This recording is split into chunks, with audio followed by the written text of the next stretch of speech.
তেল দিয়ে সেটাকে গরম করে নেওয়া হয়েছে।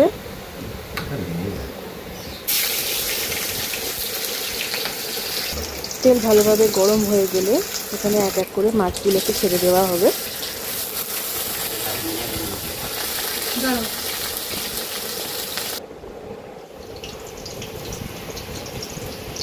যতক্ষণে মাছ ভাজা হয়েছে ততক্ষণ এদিকে প্রিপেয়ার করে নেওয়া হয়েছে সর্ষে গুঁড়ো।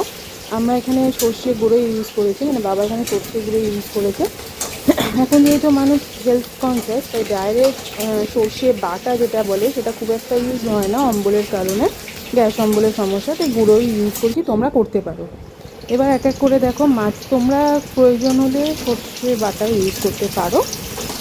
এবার এক এক করে ইলিশ মাছগুলো ভাজা হয়ে গেছে, খুব বেশি ভাজবে না, জাস্ট হালকা একটু ভাজা লাল, একটু লাল লাল হয়ে গেলে সেটা তুলে দেবে। তুলে নেওয়া হচ্ছে ইলিশ মাছগুলো। এই যে মাছ ভাজা ready.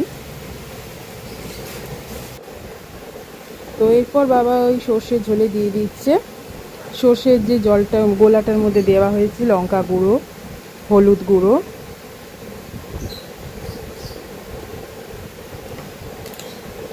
Kashmiri red chilli powder. এরপর একটা বাটিতে তেল এবং 5 ফোড়ন দিয়ে ওর মধ্যে চাঁচ চাঁচ করে কেটে রাখা আলু এবং কাঁচা লঙ্কাটাকে একটু হালকা করে ভেজে নিতে হবে।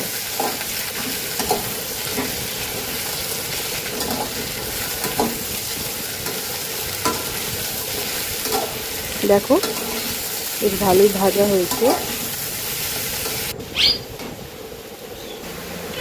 ভাজা মোটামুটি হয়েই এসছে, হালকা একটা কালার আসবে। এরপর এটাকে আমরা ইলিশ মাছের জন্য যে সর্ষের প্রিপারেশনটা করে রেখেছিলাম কড়াইতে দেওয়ার পর ওইটাকে আলুটাকে মিশিয়ে দিতে হবে।